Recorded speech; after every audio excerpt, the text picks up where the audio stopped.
Madhur Bhandarkar's film is a vapid, political potboiler. Indu Sarkar movie review. Madhur Bhandarkar's film is high on dramatic flourish, low on impact. Cast: Kirti Kulleri, Tota Roy Chowdhury, Anupam Kher, Neil Nitin Mukesh, Supriya Vinod. Director: Madhur Bhandarkar. Rating: 1.5 stars, out of 5. In line with Bollywood's known aversion to hot-button political themes, Mumbai filmmakers have rarely tackled the emergency and its repercussions. To that extent, Madhur Bhandarkar's Indu Sarkar may seem to be filling a gap despite coming at a time when the circumstances are just right for taking jabs at the mother and son duo who nearly ran our democracy around 40 years ago. But beyond that, it is a vapid, half-baked, mawkish political potboiler that comes nowhere near doing justice to that dark phase of Indian contemporary history that is better off not forgotten lest it is repeated. The spotlight isn't so much on Indira Gandhi. She appears once on screen, impersonated by actress Supriya Vinod, as on Sanjay Gandhi, whose excesses sparked mass resentment across the country.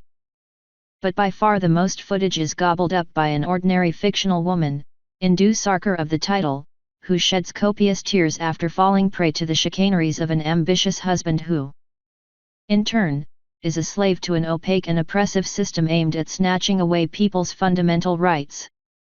Lack of genuine creative acuity and a cavalier attitude to period details are the film's biggest drawbacks. The former glitch derails, among other things, the characterization of the then Prime Minister's son, played pretty competently by Neil Nitin Mukesh but to no avail, who emerged as an extra-constitutional authority calling the shots in Delhi during the 21 months that the nation was under emergency. The eponymous heroine, a woman with a stammer, Kirti Kulleri, claims that the emergency lasted 19 months. And that is only one of the many liberties that Indu Sarkar takes with factual accuracy under the guise of being a film that it is only fiction. Indeed, little in this hopelessly clumpy film rings true. It is pure Bollywood, peppered with ingredients that only draw attention away from the avowedly serious business at hand. The abrasive, dreaded figure modelled on Sanjay Gandhi, simply called Chief by members of his Karing coterie, is more as a conventional Hindi movie bada than a believable flesh and blood politician who thought nothing of bending constitutional norms to ensure that his writ ran untrammeled under his mother's rule by decree. This chaffing chief spouts lines like emergency main emotions na hin mere orders chald hein. During the emergency, my orders, not emotions, rule. And Sarkari challenge se na hin chabuk se chalti hein. Governments aren't run on challenges but by the whip, all part of dialogue writer Sanjay Khel's pedestrian contribution to this timely project. The chief also directs cold, impenetrable stares at his always on their toes subordinates and barks out stern ultimatums to them. He is supposed to be an ogre capable of reducing the toughest of men to jelly. All he looks like is a rather sorry caricature.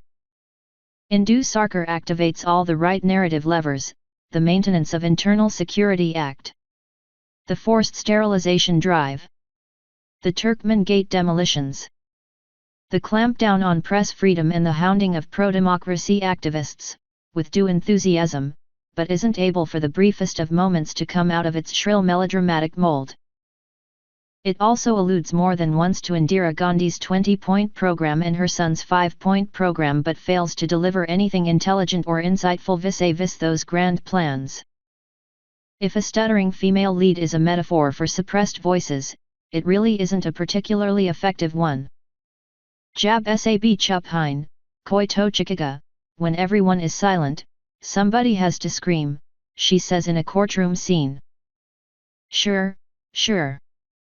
The lady, she's grown up in an orphanage and writes poetry to express herself, goes from being a diffident individual overly conscious of her speech impairment to turning into a firebrand fighter withah a cause. The transformation is rather too facile. No less simplistic is the character of the unscrupulous low-level central government functionary Naveen Sarkar. Tota Roy Chowdhury, who marries Indu only to fall out with her over their opposed views on life. Apni sapni ko pura karn ke li aap and hi hocha kine. You have gone blind in pursuit of your dream. The woman says to her husband, who has no patience with any criticism of the emergency and puts his foot down when his wife brings home 2 children displaced by the Turkmen Gate bulldozers. The screenplay starts off with having us believe that the heroine's deficiency is a binary that she simply has to rid herself of. Baln main kot hein, my speech has an infirmity, she says. Someone promptly asks her. Kabs hi ye binary, since when have you had this disease? That isn't all. In her first conversation with her would-be hubby, she admits. Main bas ek chi biwi bana chati hoon. Or koika is supnana hin hi mera, my only dream is to be a good wife. That is fertile ground for the making of a doormat. When Indu eventually walks out on her husband, the latter mocks her. Hak late hak mong chalai. The men here are an emasculated lot. Besides the section officer who serves his political and bureaucratic masters without asking questions. There is an urban development minister who grovels before the chief like an errant schoolboy and a Jagdish Titler look-alike who just hangs around uttering nary a word. One of the characters appears to be Ruxana Sultana, who spearheaded Sanjay Gandhi's family planning drive in Old Delhi. She is in a few frames and even gets a line or two in edgewise.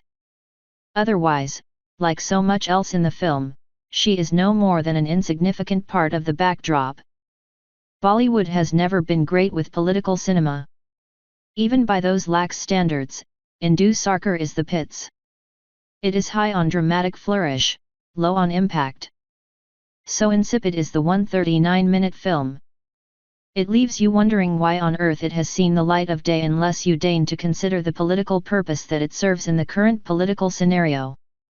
It's hard to find a purely cinematic reason for its existence.